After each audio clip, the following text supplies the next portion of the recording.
ఇది మహావతార్ నరసింహ ఫిలిం కాదు, ఇది నరసింహ దేవుని తాండవం. వితౌట్ ప్రమోషన్స్ తో ఇన్ని కోట్లు కొల్లగొట్టడం for the first time Indian film ఇండస్ట్రీలో అని చెప్పుకోవాలి. ఈ ఫిలిం ఏకంగా 1300% ప్రాఫిట్స్ ని తెచ్చిపెట్టింది మూవీ టీమ్ కి. అయితే 1 వీక్ లోనే 100 కోట్ల క్లబ్ లో చేరిపోతే సెకండ్ వీక్ కలెక్షన్ మొత్తం స్లో అవుతాయి అని అనుకుంటే ఈ వీక్ క్లోజ్ కాకముందే 200 కోట్ల క్లబ్ లో చేరిపోయి దుమ్ము లేపుతుంది. ఇది నరసింహ దేవుని విజృంభణ అని అంటున్నారు కొందరు. అయితే for the first time Indian film ఇండస్ట్రీలో ఒక యానిమేటెడ్ ఫిలిం ఇన్ని కోట్లు కలెక్ట్ చేయడం, అది కూడా ఇంత తక్కువ టైంలో.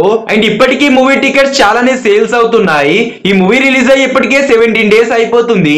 ఈ 17 డేస్ లోనే ఈ ఫిలిం ఏకంగా 210 కోట్ల నెట్ కలెక్షన్ చేసి దుమ్ము లేపుతుంది. ఈ ఫిలిం ఇలానే రన్ అవుతూ ఉంటే ఏకంగా 500 కోట్లు కొట్టడం పక్కా అనిపిస్తుంది నాకైతే. దీంట్లో ఆడియన్స్ ఎక్కువగా చూసేది నరసింహ దేవుని విజృంభణ. లాస్ట్ క్లైమాక్స్ సీన్ కి అయితే అందరికి గూస్ బంప్స్ వచ్చి ఉంటాయి. పర్టికులర్ గా లాస్ట్ క్లైమాక్స్ సీన్ ని తీయడానికి 1 ఇయర్ పాటు కష్టపడ్డారట. ఐ మీన్ 1 ఇయర్ పాటు డిజైన్ చేశారు. ఎలా చెప్తున్నా బ్రో అంటే ఈ మూవీ డైరెక్టర్ వచ్చేసి చెప్పాడన్నమాట, ఈ మూవీ క్రియేట్ చేస్తున్నప్పుడు ఒక సీన్ కూడా కరెక్ట్ రాకపోతే క్రియేట్ చేసిన ఫుటేజ్ ని మొత్తం డిలీట్ చేసి మళ్ళీ ఫస్ట్ నుంచి స్టార్ట్ చేసే వాళ్ళమని చెప్పుకొచ్చారు. నిజంగా 15 కోట్లలో ఇంత మంచి అవుట్పుట్ ఇవ్వడం చాలా గ్రేట్ కదా. ఇక నెక్స్ట్ తీసే మహావతార్ పరశురామ్ ఫిలిం కి అయితే చాలా గొప్పగా తీద్దామని అంటున్నారు. ఎలా చెప్తున్నా బ్రో అంటే ఈ ఫిలిం తీసేటప్పుడు డైరెక్టర్ గారికి చాలా లిమిట్స్ పెట్టారట. క్వాలిటీలో కానివ్వండి, బడ్జెట్ లో కానివ్వండి, టెక్నాలజీలో కానివ్వండి, అన్నిట్లో చాలా అంటే చాలా లిమిట్స్ పెట్టారు.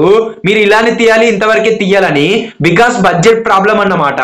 అయినా సరే అంత లిమిట్స్ పెట్టినా ఇంత మంచి అవుట్పుట్ ఇచ్చారంటే వితౌట్ లిమిట్స్ లేకుండా తీస్తే బాక్స్ ఆఫీస్ మొత్తం దుమ్ము లేసిపోతుందని చెప్పుకోవాలి.